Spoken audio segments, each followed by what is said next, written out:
well, no, I'm not an expert in this topic, so I can't speak to this. And it's like, well, that's kind of the point. No one is an expert in this topic. We want you to talk about like why.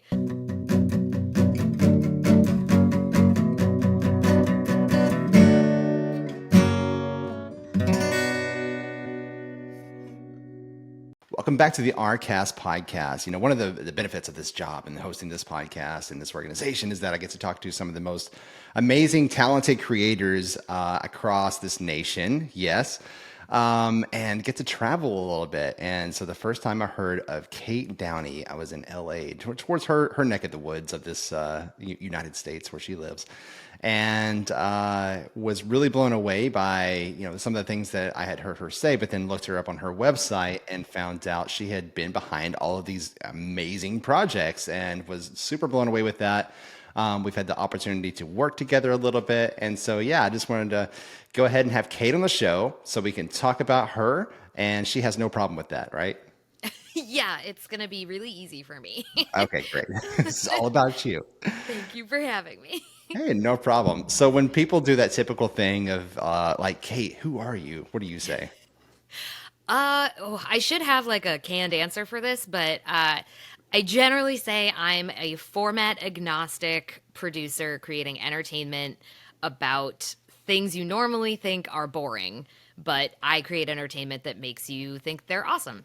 So when I say format agnostic, that means I've worked in everything from theater to opera to live comedy to museum tours to podcasts and video and TV and film. So I just don't. I don't pick a lane. I refuse. I love that because yeah, it kind of I don't know. All of them sort of lead into others anyway. Like you get all these different opportunities. You'd be like, "Well, you were good at this. Have you ever thought about doing this?" Or there's an opportunity for this. That's good. Right. And when you focus on the content development, I mostly focus on like how do I organize this information and this like story in order to present it to people in a way that will be the most fun for them to take in, but also change their perspective on the thing we're talking about. Right. And that's kind of where I pick up the majority of my skills is just saying yes to something that somebody asked me to do. Like, oh, you know how to run a camera. Have you ever done this? Yeah. I know can do that. And then looking up, Totally. how do I do that? I don't even know. So like, Yep, trying to 100%. be the best. Well, that's good. That's going on my next business card. I'm platform agnostic. That's what I am. Yeah. All right, Kate. So tell me about it. So how did you get into, I guess this, I wouldn't call it entertainment because you do kind of a combination of all sorts of things where it's like there's comedy, but there's entertainment, but there's also a lot of information and then sharing and then building a community around that. So how did all that get Yeah. started? The word that sucks for that is infotainment or Hmm. edutainment. I didn't And want to use it. like, I know it sucks, but like, we don't really have a better word for it. I think originally I pretty much fell in love. I was a theater kid, and I pretty much fell in love with Shakespeare in college. And I was gifted a book or two books called the Lexicons, the Shakespeare Lexicons. And that blew my mind because the lexicons are like a dictionary, but only of words used in Shakespeare plays. So if you're reading a Shakespeare play or like trying to figure out how to like do a monologue from it, and you come upon a word where you're like, I don't know what that means, or I thought I knew what that meant, but it makes no sense in this context, you just look it up in the lexicon and it tells you not only like the general definition of that word in Shakespeare, but the specific time it is used in that specific play, in that specific paragraph, and which line, and what it means in that context. And so it was like, oh my God, like I can just like look up exactly what this totally obscure, like really old word means, and then it makes everything like click into place, and I know exactly what this like sentence means and what this like phrase means and what this monologue is about, and like the human meaning of it gets unlocked just by like being able to look up a word with extreme accuracy. And I was like, I was very much hooked. I also did the first YouTube video I ever published, and I am by no means a YouTuber. I have maybe 5 videos up ever, but the first one I published was a in-depth breakdown of the War of the Roses for a production of Richard III that I was assistant directing in college. And it was just like me and a whiteboard and like putting X's over people's names when they got killed and like putting up pictures of things and just kind of like manic history and it was just for the people who were in the show to like give them a background of like what was going on in the history of the monarchy when like this show happened. And so it was silly. It was like it wasn't really for the public. It was for like our production, but it was like, oh, I really like doing this like kind of what could be boring research, but like making it really fun and doing it for a purpose that other people can like actually use it for. It's not just like learning history. It's like learning it to be able to interpret this play and like inhabit it fully and do the play better. And it's like, oh, I love that. So that got me on this path. You know, didn't end up sticking with theater long term. I worked in theater in New York for a while after college. And I actually started working in opera, which is another like old obscure thing that I was working with productions with New York City Opera that were making shows like trying to be more accessible and more interesting and more fun to modern audiences. And so I had a lot of fun, like kind of learning how to do that. I knew nothing about opera, so it was very much a like say yes and show up and figure it out kind of thing. And I loved that too. And then I was debating going to grad school for directing, but I didn't really want to go to grad school, so I was kind of procrastinating. And I found a job posting on like playbill.com that was for museum tour guides at the Metropolitan Museum of Art with a third-party tour company. And they were like, you don't have to know anything about art. You just have to be good at like researching and talking to people. And I was like, I can do those things. And I showed up, and it wound up being this new startup called Museum Hack.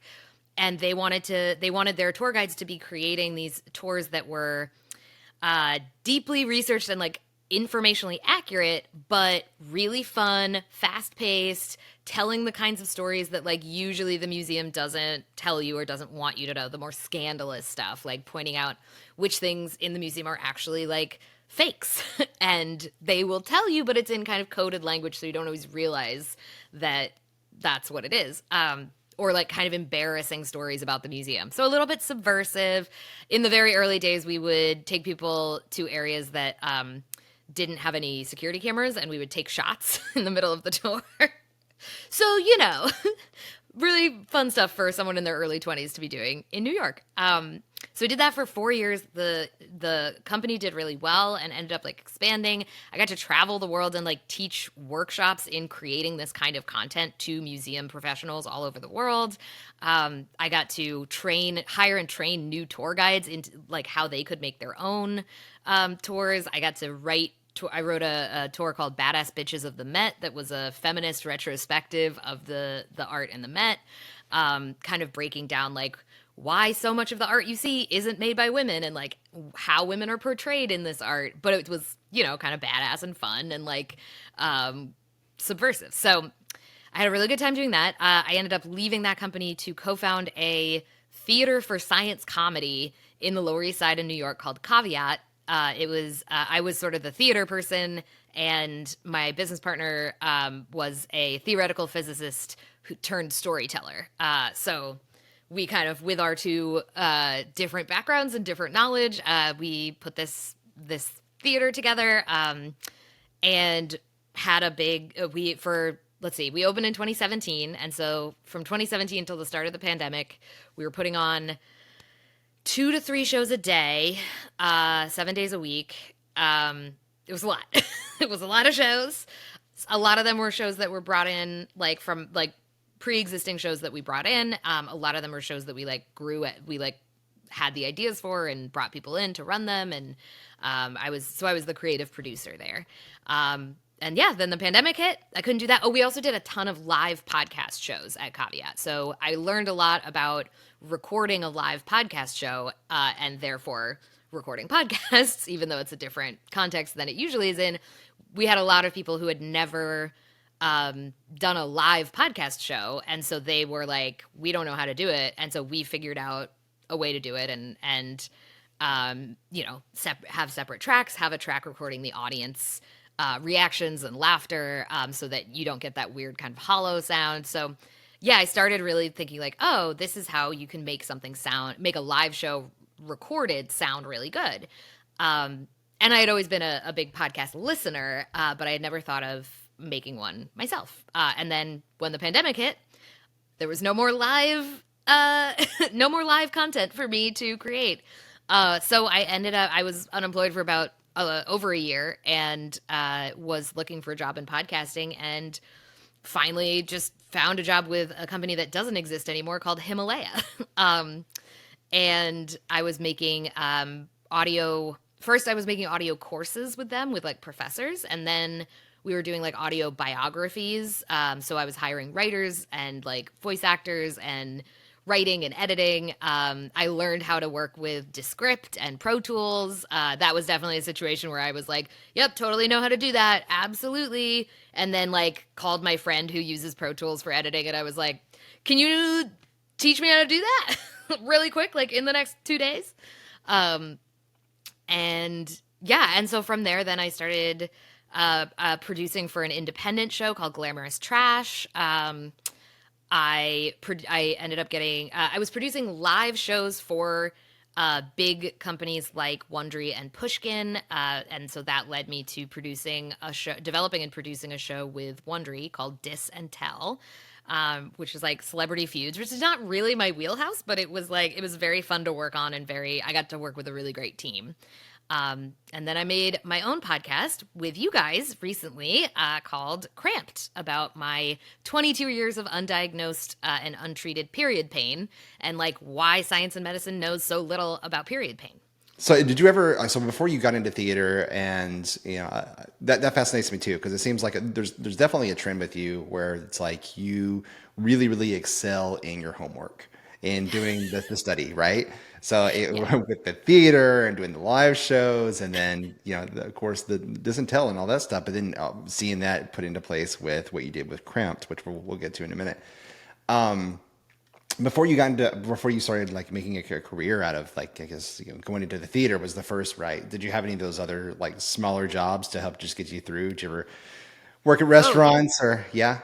Oh yeah, I skipped all of that. Throughout that whole thing, I was basically I worked in restaurants uh, through college. I worked at Legal Seafoods in Boston. I worked as a bartender at whiskey bars and Irish bars. I worked at the Sleep No More rooftop bar in New York when I first got there. Like, I took a lot of weird little side jobs. I worked in a greenhouse once. Okay. There was about a decade, maybe 15 years, where I was just like, well, gotta make money one way or another. I was nannying in Brooklyn a lot. Yeah.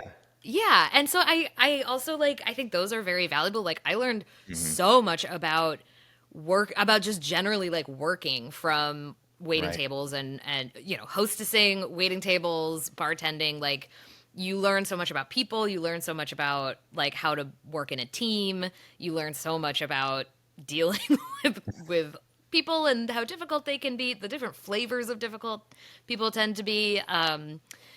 And just how to kind of navigate those situations. It's a real education, even if it's not what you want to be doing for the rest of your life. Right. Yeah. I think it's important to have those small experiences to sort of show you, for is it good or bad leadership that you're under, you know what I mean? And like you're taking note the whole time, whether you choose to or not. You're like, Yes, and okay, if I ever come in a position where I'm the boss of somebody, I just either am going to treat somebody like this, or I'm not going to treat somebody like this. I am very determined. yeah, it also I think helps you like not take things too seriously Hmm. having jobs like that where it's like fine and I think really healthy to like have work that you kind of don't care about but you just show up for and do a good Hmm. job and like be a human and then leave it behind. Like Yeah.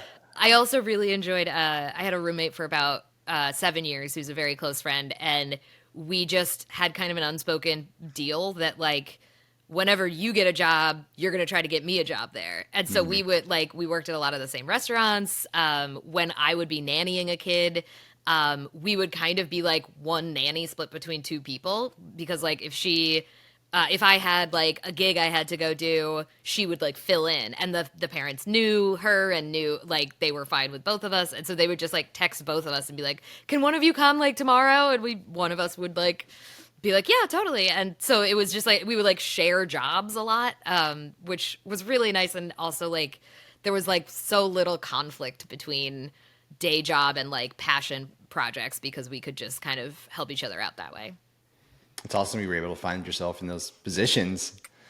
Yeah, I've got what it was Yeah. called, like another one of the things I learned, just from walking. I used to work in a movie store. Like that's one of my first Hmm. jobs was, movie gallery, which was a million years ago.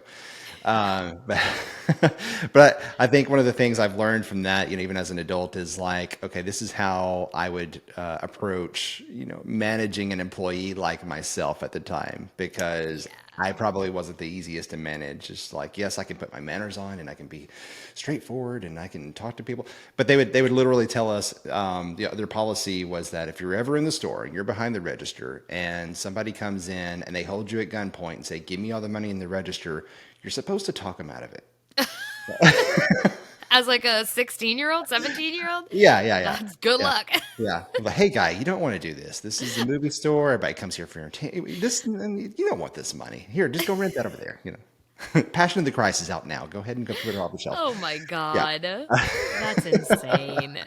But I also have like wet paint syndrome, which is like what I call it. It's like, whenever you see the sign that says wet paint Oh, don't touch, I've got to do it. I've got to touch yeah, it. yeah, And so like knowing how to manage that type of person, what I mean, to work with those people. And like you said, you kind of gain all your people skills from that. And so yeah, past living with your parents or whatever you were raised around, then here's your first introduction to the outside world. totally. For sure. And you kind of managed a team for this project that you got into with Cramped. Yeah. So, yeah, what was that like? Well, I mean, funny enough, one of the team members was this friend that this roommate that I lived with for a long time, and we shared a lot of jobs. She was the editorial producer for Cramped. Hmm. She has a background in journalism, and that is like a side of the background that I don't have. So I wanted to make sure there was someone on the team who not only like really understood uh, the content, and like she had lived with me for 7 years, so like she had seen me go through what I call death cramps when I'm like in debilitating pain, Hmm. and like she went through the process of like hearing me say I get really bad period cramps and going like, okay, and then seeing me in that much pain, like throwing up, having to go to the ER sometimes, and realizing like, oh, this is actually way worse than I thought when you Yeah. told me this. And Yeah. so like she had a lot of she had a lot of perspective on that, but she also was able to like tell me how to correctly cite things in the transcript. She was able to fact check me a little bit. Like I would read something and like digest it, and then I would like say it into the recording, and then she would listen to it and she would be like, okay, but is that actually like, read me the part in the book or the science paper that like says that. I'd be like, yeah, of course. And then I'd go like read it and be like, oh, that's not really. Oh, okay. So it was like incredibly helpful Hmm. to have her like help me craft these stories and like be a check on me where when like I thought I understood something, and when she questioned it, I'd go back and be like, oh no, I didn't.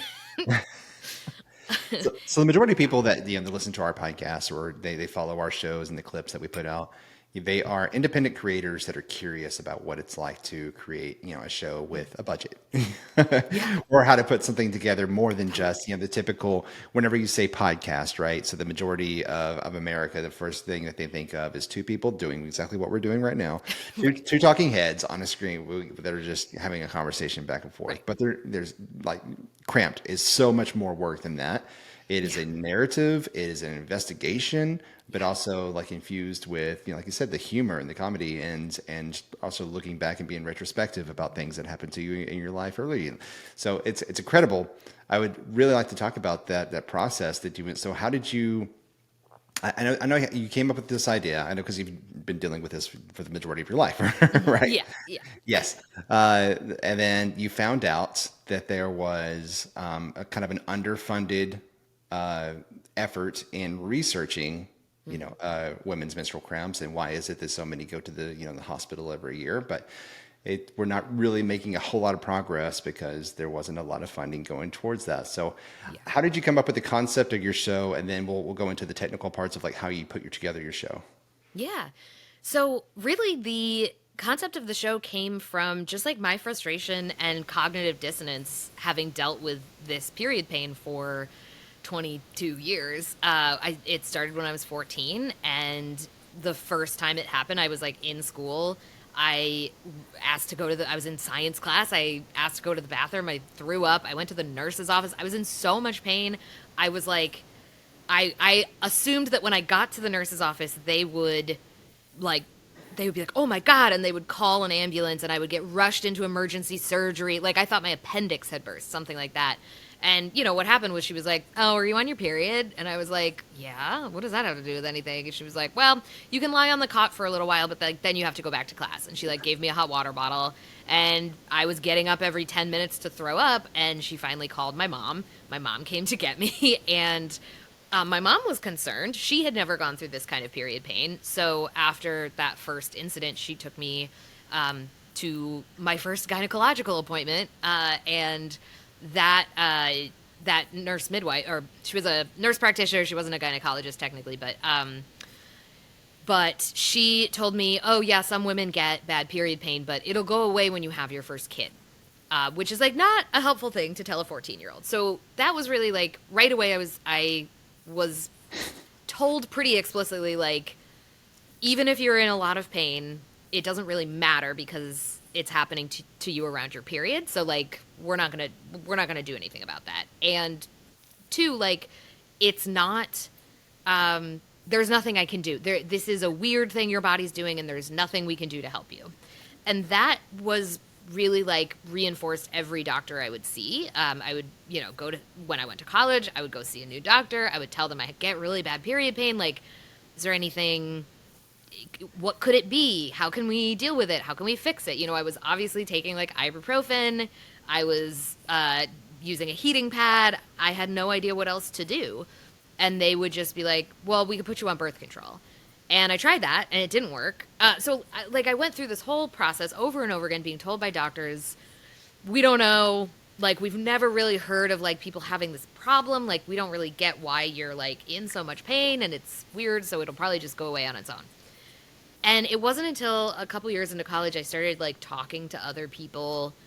It was pretty obvious in my dorm. Like, we had big shared bathrooms, and so every couple months I was like in that bathroom throwing up. People noticed, and some people, there were always a couple people who would be like, I get that kind of pain too. Like, those cramps really suck. I get it." Like, and it started to make me wonder, how is it this common that I'm just like I thought this was just a weird freak thing my body was doing that doctors were totally mystified by because they'd never seen it before. How can that be true if I'm randomly running into people all the time who are also going through the same thing I'm going through? Like, how can we all how can it be this common and this consistent, and yet doctors are like shrugging at me? Both of those things can't be true, right? And so that I just kind of carried that with me for a long time of just like, I don't know the answer to this question. I don't know why so many people are in this same kind of pain, and yet we're being told like, nope, don't know.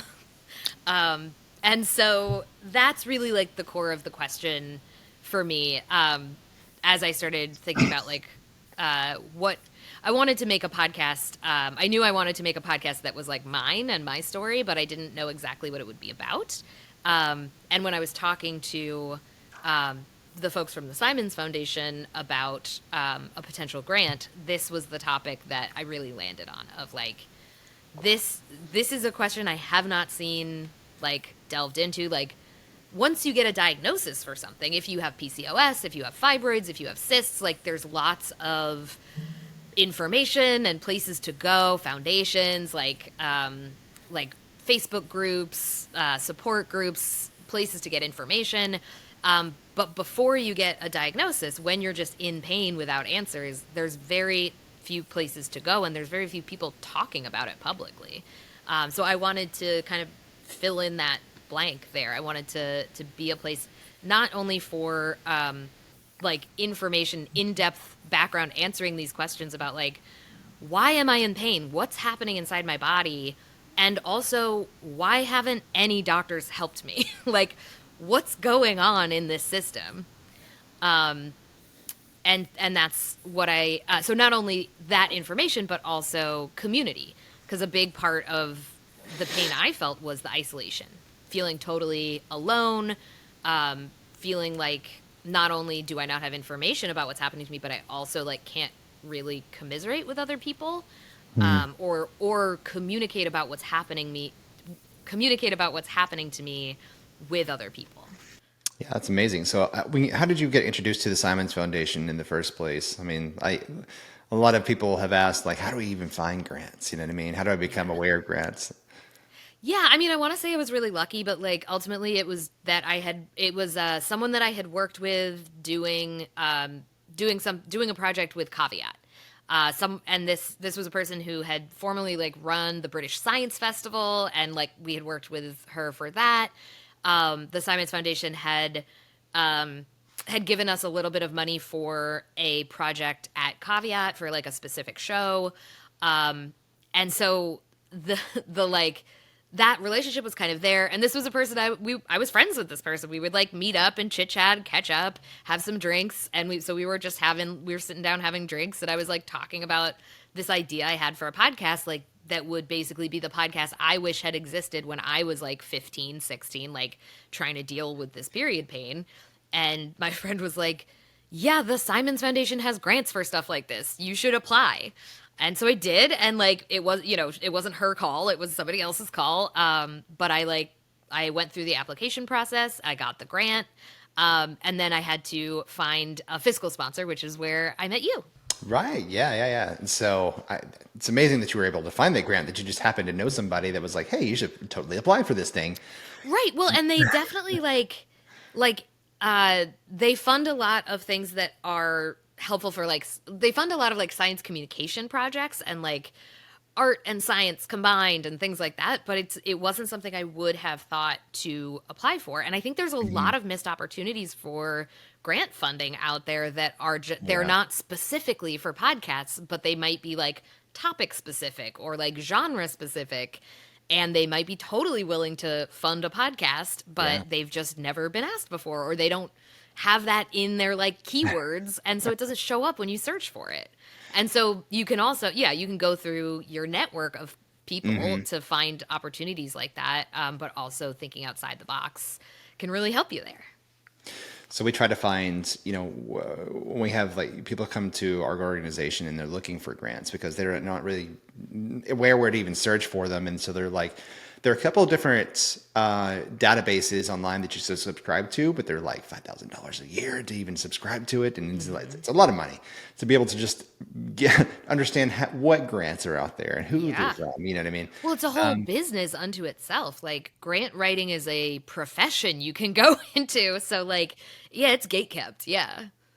I will say there are such good resources. I'm sure you're about to say this, but like there's an email listserv called Grants for Creators run by this amazing person. I think it's like $10 a month, and they have every month like over 100 grants that you can apply for, and not all of them are going to apply to you. Not all of them like you'll match the criteria, but they're really good opportunities. So I highly suggest that. There's also, if your local library, most of the libraries have a computer center, right? And so a Yeah. lot of the libraries will subscribe to those paid plans, and all you got to Mm. do is bring in your library card, sit at a computer, and then open it up, and you can see Yeah. every organization that has given in any year. You can narrow it down to genre or type of project that it was funded, or even like podcast or whatever you want to do, and you can see who they gave it to, what it was for how much. And so you're like, okay, this is a good idea, and I need to go approach them about this. But like you said, a lot of them won't even advertise that it's for a podcast. And so, Yeah. I tell people all the time, it's like, well, your audience, or who you're trying to make this show for, is going to have a Venn diagram crossover with the mission and vision of who these organizations are trying to serve. You know what I mean? Yes. Yeah. I will also say a lot of these granting or like funding organizations, they're called family foundations. And so it's literally Mhm. just like a very rich person with money who tend to be older, And Yeah. so they might not like have any idea what podcasts are. They might not have Yeah. ever dipped a toe. They might have like been sticking with funding the same kinds of things forever. And so like you might need to do some education, but like leaning on like what you are, like the content of what you're going to be Hmm. doing and showing them the numbers of like this is how many people can be reached with this form Yeah. of media, and like this is why this is, you can make a much better podcast on a lower budget than you can a video, or you know Yeah. it's a, there's a lot of benefits to podcasting that you can convince funders of. I agree. I think it's, it's kind of 50 where it's like, well, part of his homework where you're trying to prepare, okay, what could I possibly answer for them that they're going to have a question about? Even if it's like the basics, like we said, what is a podcast and why are the Yeah, benefits of having a podcast? yeah, And why now yeah, in this year of 2025? right, And then there's the other part, which is going to be your passion. And that's going to show, like, if you're passionate about this show, that's going to come through, and that's going to be a very strong seller, for the people that you're meeting with and talking about. And it's going to come through in the way that you write about your show. If you're just doing this to try to get money for something, like, that's also going to show.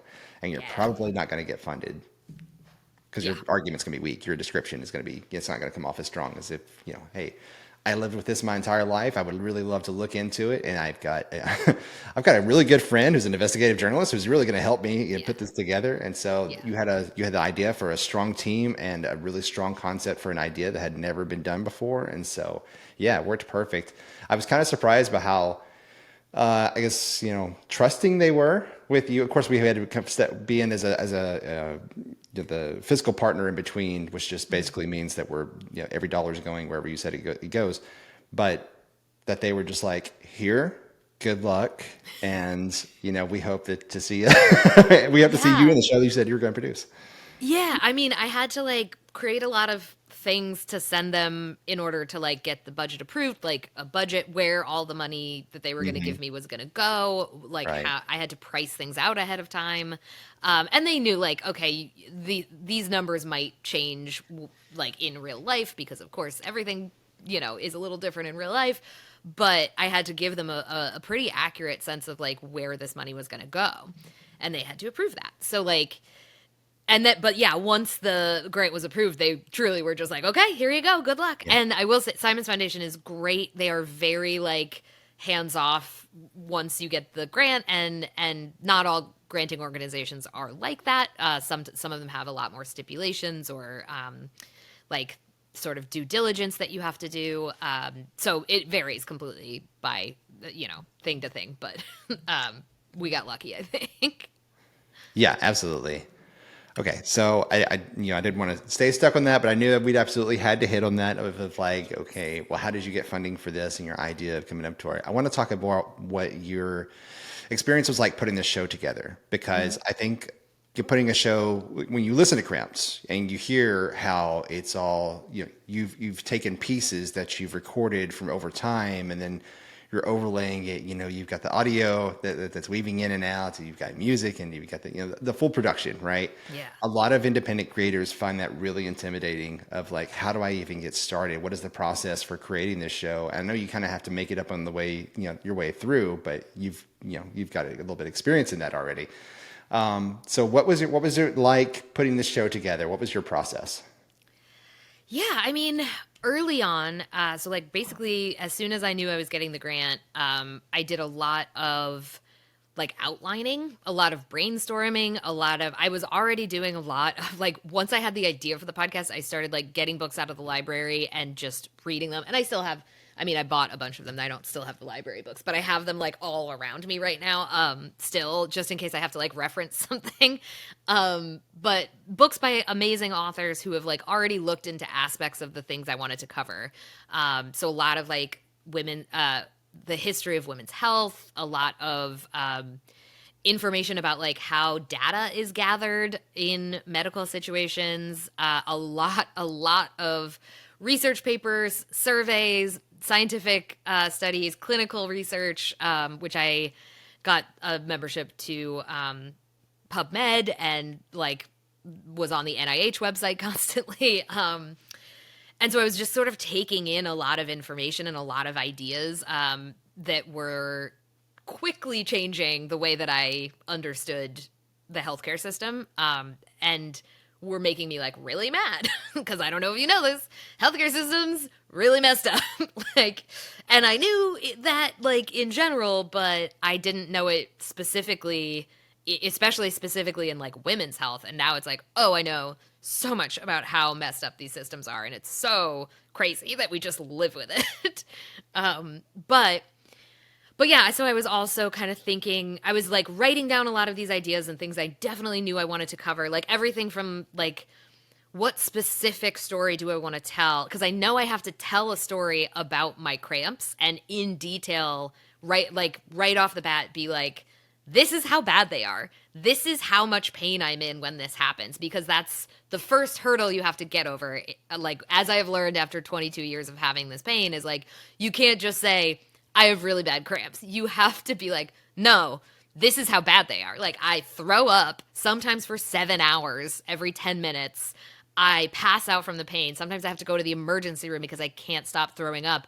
And if you can't stop throwing up every 10 minutes for 7 or 8 hours, like, you might die. So like, it's really bad. And so like I had to like pick a story from the times that it has happened to me and like remember all the details and write it down and like shape it. I was writing lists of like what questions I had that I was going to try to answer in every episode, and then what experts I could talk to help me answer those questions. So that was like researching, going on social media, trying to find people like publicly being experts about this, seeing who's like written articles about this, tracking down, we were trying to go for people with large social media followings, or podcasts of their own that we could kind of like, because that was another thing, is knowing from the beginning, I'm a person without a large following on social media or any other kind of like built-in audience.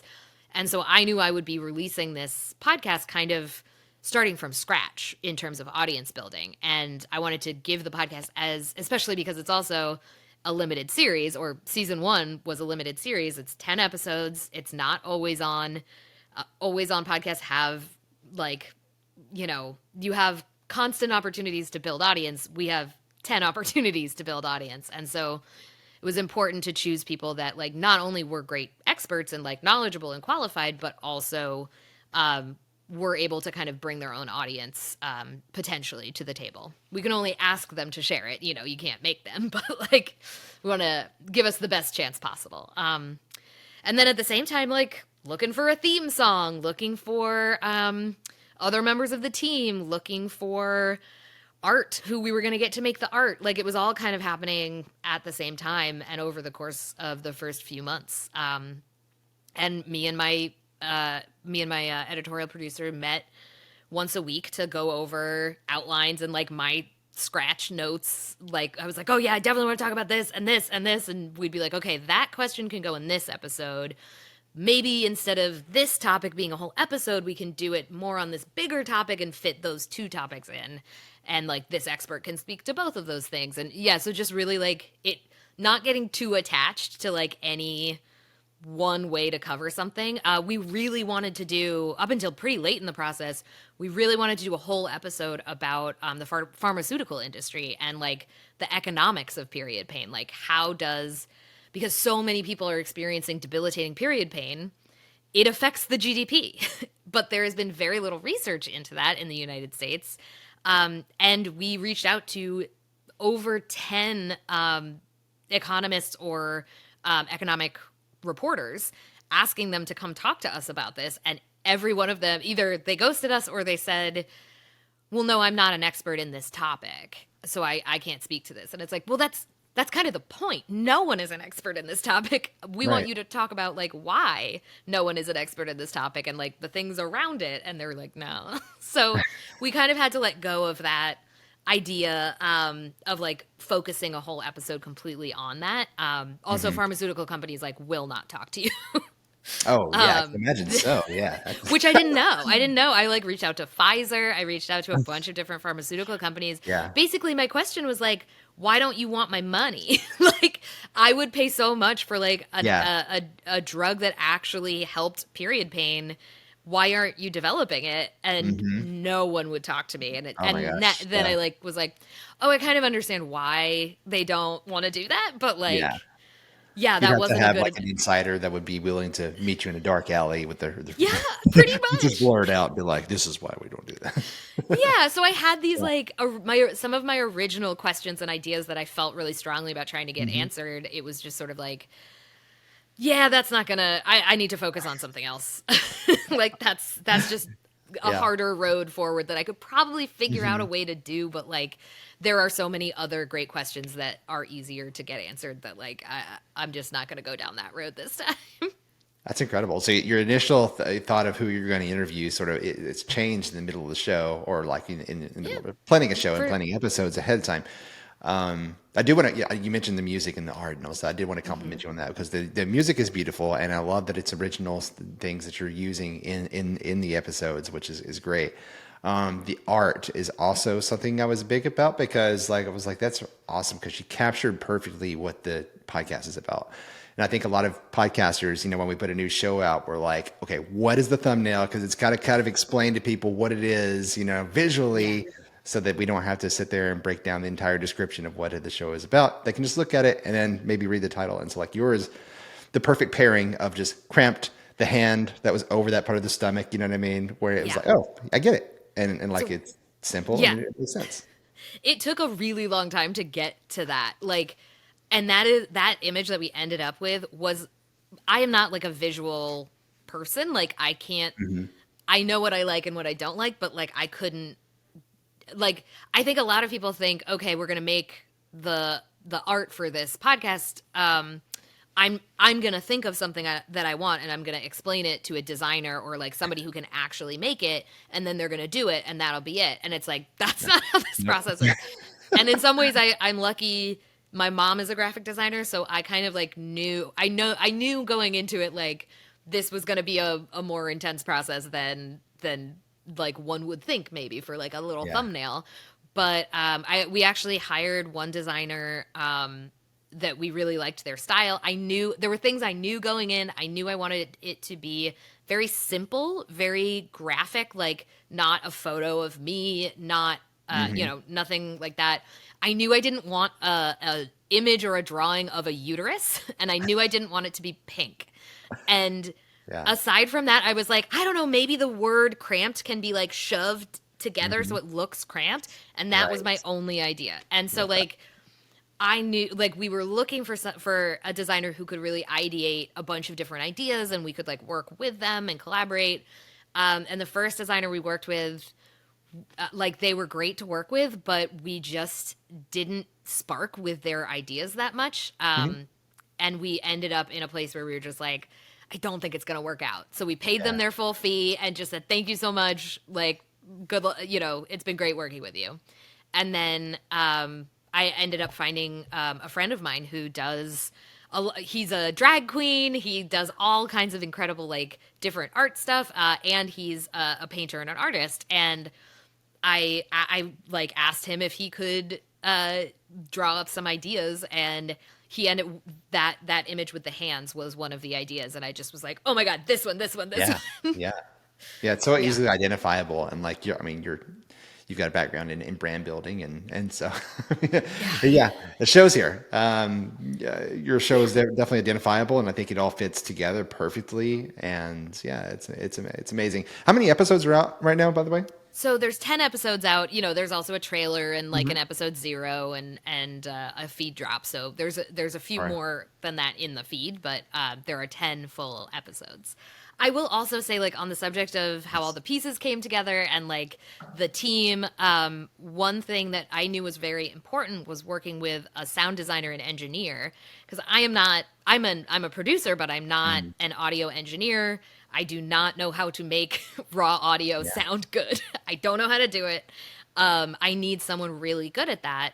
And someone who knows where to put a sound cue, knows where to put music. Again, I think a lot of people going into making a podcast just think like, yes, I will tell the engineer like where to put the I'm the specific director cue. here. Yeah. Yeah, yeah. And it's like, I mean, maybe you could do that, Yeah. like I found the theme song and like I worked closely with my sound designer about like which parts of the theme song did I want to make sure we start every episode with, which Hmm. parts were like going to be for the ad breaks and like the ending, the sign off and all of that. But like I basically did my content edit of the raw audio of like the conversation and the Yeah. narration. And then I sent it off to my sound designer who I had worked with before. And then we had like a great working relationship already. And she adds, I mean, it's really like you are collaborating with another artist. And she added like she decided where to put the sound cues. Like we talked about in general like what the vibe of the cues, like what kind of music I wanted for it, but she would find them, she would put them in. Like I wouldn't know the best place to put a sound cue. She knows that. That's her that's like Yeah. how she works. And then we would like go back and forth about it where I'd be like, oh, this is I think too sad here, like, oh, I think I want something a little more upbeat, or like, oh, can we actually like move it over here instead. But she would do the like original design. And I think a lot of people, and that's honestly a good amount of the budget went to her fees because she is a professional and Yeah. really good at her job. And so like I think a lot of people underestimate how much that adds to it and also sometimes how much that costs. Yeah, it's kind of a collection of different personalities, driving the project together when you do it like that. And I think, that you're right. You're absolutely right. Where it's like, I'm going to tell this person to do the job this way. They're good at what they do, Yeah. but you don't realize, oh, I've got to allow them to be creative in their own mindset so that it's right for them. It's just the same thing I'm doing for myself. Mm-hmm. But when we're independent creators and it's just us doing the audio, just us doing the recording and the editing and then the promoting and all that stuff, like we fall into this thing where it's like we can only depend on ourselves. Yeah. And like, yes, we want to hire quality. So we think that we hire this professional to just take that one piece off of our plate. But Yeah. really, you're still trying to hold on to it. That's my role too. I'm going to help you. But yeah, you got to let them have some creative freedom into creating the show, and then it's a collective of different voices. What were you gonna say? Yeah, yeah. No, I think that's completely accurate. And yeah, it's even projects I've worked on where it literally is the whole podcast is just two people talking to each other, it is still important to make that sound as good as possible, especially when Hmm. people are in two different places Yeah. and have two different background sounds. And like, there's AI can do something, but like, there's nothing compared to a human ear and like knowing what sounds weird and what doesn't sound weird is really, really important if you want people to keep listening for, 30 to 40 to 60 minutes. So I really love it when people make shows because, like you said earlier, this is something that you would have definitely listened to at 16 years old. You know what I mean? Yeah. How's the reception been? Have you had people reach out to you, be like, "Oh my God, I needed to hear this," or "This is the show I've been looking for"? Yeah, it really I was pretty taken aback because like I listen to a lot of podcasts that I absolutely love, like are part of my routine. I totally have parasocial relationships with these podcasters, and I have never reached out on social media or like email or anything like that be just to say like Thank I you. loved this and Yeah. thank you. And maybe I should, right? Like maybe that's on me. Maybe I'm the dick. But like it really blew me away the emails I was getting and the messages on social media and like the reviews on like Apple Podcasts and Spotify that were just saying like this is my story. Like this is exactly what happened to me. I can't believe this is so common. I learned so much and I thought I already was pretty knowledgeable. I got emails from like parents who have teenagers who are going through this now, and it's funny. Like I made the thing, I thought I was making the thing that I wished I had as a teenager, but it's kind of like I ended up making the thing that would have been useful for my mom because if I think about it, it's like when I was 16. I wasn't gonna listen through like a history of women's health. Like I don't think I would have been like interested in that. But like my mom would have been, and people my age who have kids and have a teenager who's going through horrible period pain and is trying to get their kid appropriate medical care and it's not working and they can't figure out why, like this to hear that like someone in such a different position than I'm in is finding this podcast and this information like helpful and life changing, and like it's helping to solve this problem faster for them, was incredible. It's incredible. It's almost like too much. It's overwhelming.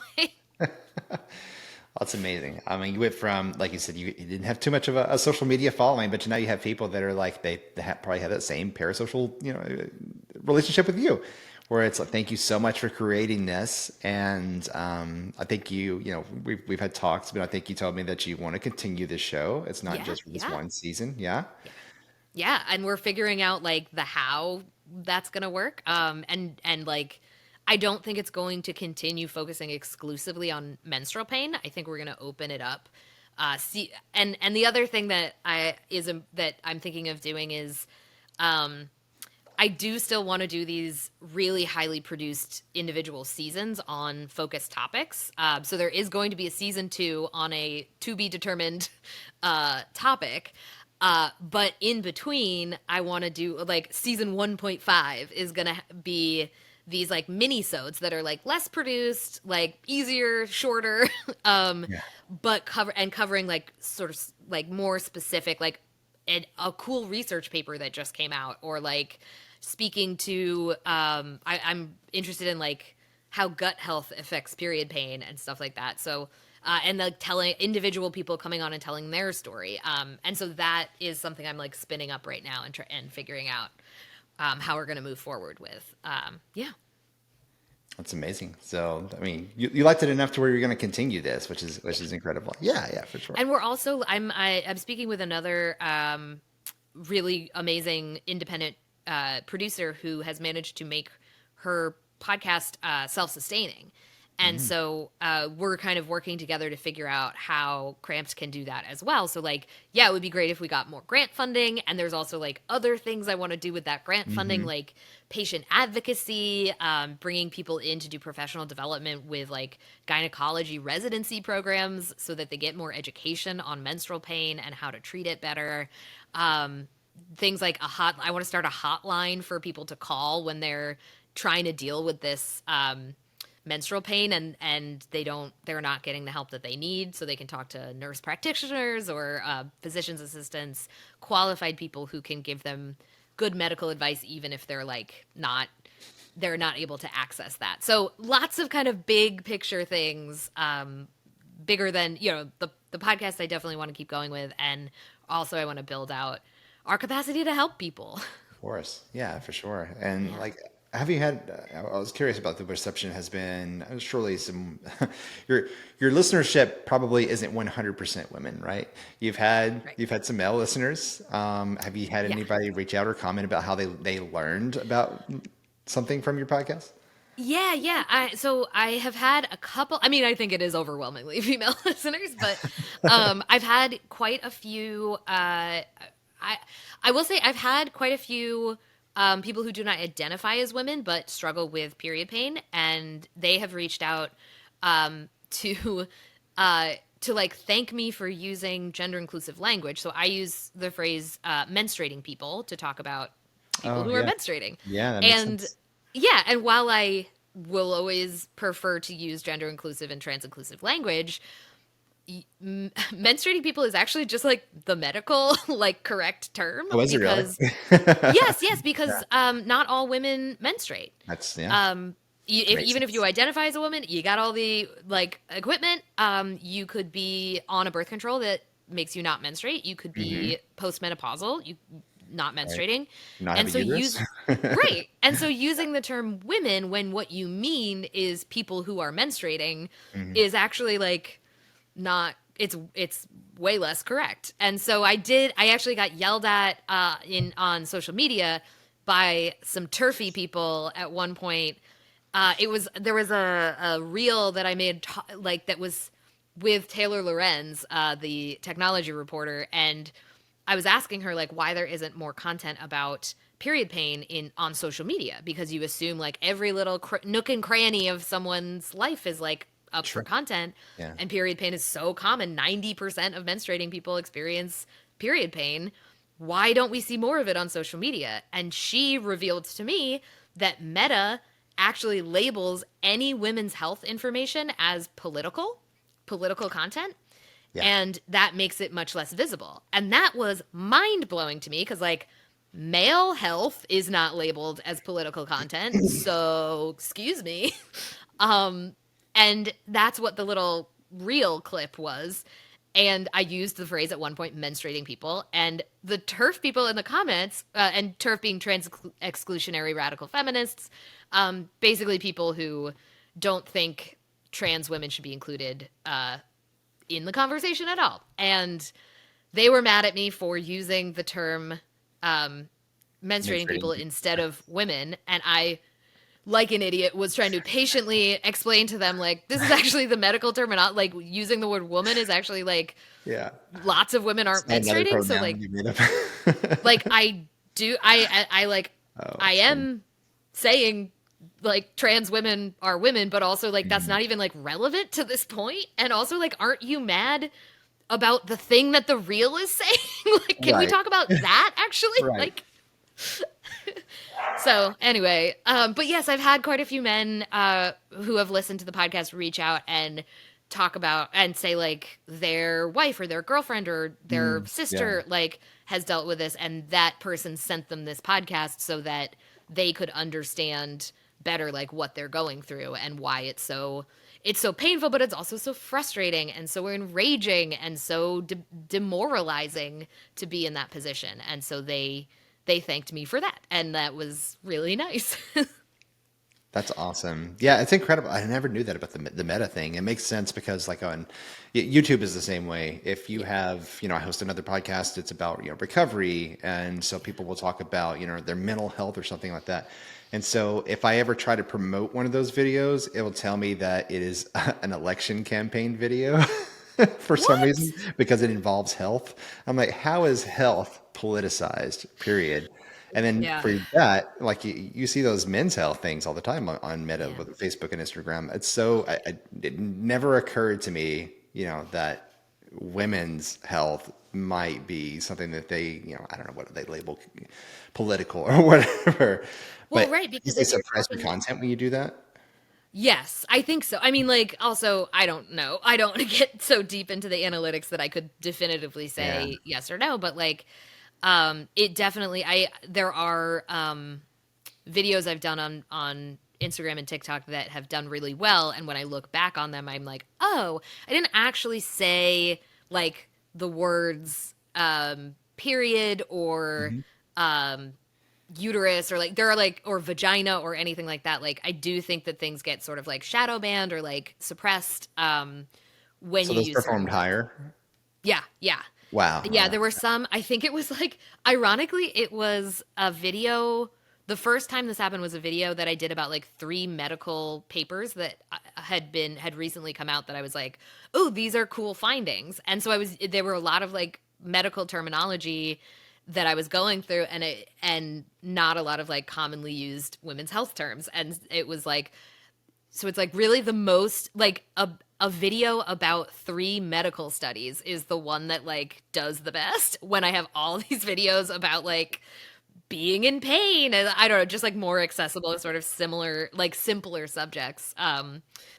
So yeah, that was interesting. And after talking to Wendy Zuckerman from Science Versus, a lot of her videos get suppressed for the same reason. Um, Even though it's like it's science education, and she's like, yeah, but if you say the word anus or vagina or like anything, and then she's like, oh yeah, and you have to, so then okay, what's the workaround? You like whisper it or you like bleep it like that. And that's like the opposite of the message we're trying to get out, which is that like we should all talk about this more openly. And it's like, but the video about it, I have to bleep it. So like, what? So crazy. Yeah. We'll Yeah. dive off into that. But yeah, it is very, very frustrating seeing where, the landscape of being able to even market your podcast, is right now because of the state of all the different social media platforms that are out there. Right. And it didn't occur to me until the podcast started coming out that like how I had set myself up. I was like, oh, I'm doing an independent podcast about that I'm relying on a lot of word of mouth, like growth from, and it's on a subject that is actively like stigmatized and like suppressed. And so, maybe that's not the strategy I thought it was. Well, it kind of puts you in a position where you have to figure out something that you can't really rely on somebody else that has already carved the path for you. So you're gonna find new ways of advertising your podcast, and it's gonna be really successful. And then people are gonna emulate you. So Yeah, yeah, hopefully. yeah. All right. Well, Kate, thank you so much for taking the time to talk about your show. And like I said, congratulations on, having all these episodes out right now, and that you found something that you want to continue to do. And I hope, yeah, I know you'll figure it out. You'll definitely figure out how to make this completely independent. And look forward to seeing that and seeing you grow. And I mean, you already had a place in the podcast industry, but now you've like solidified yourself, and this isn't something that you've really, who knew that it would come from something that you've lived with the majority of your life? You know what I mean? And now Yeah, it's you're a like, little bit of poetic justice, I and it think. is, right? Yeah. Well, and thank you so much for your help. I mean, yeah, without the Arkansas Podcast Collaborative, I literally would not have been able to make this show. Like, partnering with you guys allowed me to bring in the grant money and gave me another partner to talk through ideas with. So that was a huge part of this project. I do appreciate that. Thank you so much. No, well, yeah, I'll take the compliment. I don't take compliments very well, but Yeah, yeah, make an example. this time I'll do it. Yeah, yeah, yeah. Amazing. Well, it's always great to talk to you. Is there anything else you wanted to say before we head off of this episode? I will. We didn't have a chance to get into it, but the theme song of Cramped is incredible, and it is by the artist Faraday on TikTok and Instagram. Her handle is I Love Faraday, and it's Farideh. And she makes incredible, hilarious songs that are very relatable. So go check her out. I also really want to thank the associate producer that worked with us for a little while, Caitlin Sabater, did great supportive work on this, and was a big reason that we were able to get everything done in the crunch time. And I'm sure I'm forgetting so many other people that I should thank, but those are the big ones. If you think of anybody that would be a good, connection that other people should reach out to for future job connections, just let me know, and I'll include them in the show notes so that people can get in contact with them. All right. Yeah. We want to make sure to make them, secure their place in the industry, in the business. And so, yeah, we want to make them profitable. Okay. Well, Kate, thank you so much. And thank you for listening. If you're listening to this on any of the podcast platforms that are out there in the audio version, you can also find the video version on YouTube. Vice versa. If you're on YouTube, you can find us on all the audio podcast platforms. There are like 20 something thousand and growing more out there. And it's hard to keep up with all of them, but we're there, so you can find us somewhere. Just look for the RCast podcast. And of course, we have our RCast podcast festival. In September, we will be in Central Arkansas and for 3 days with networking and workshops and speakers. But then we will have our ultimate RCast 2025 day in Northwest Arkansas on November 22nd. Tickets are available. They are by donation only. So whatever you feel like you want to give, that will go back to our organization so that we can help others in giving mentorship to people and helping try to grow their podcasts in the industry itself around this area of the flyover states. And we appreciate all your support. And you can find everything else that we do at arkansaspodcasters.org. And until next time, thank you. And we'll see you later.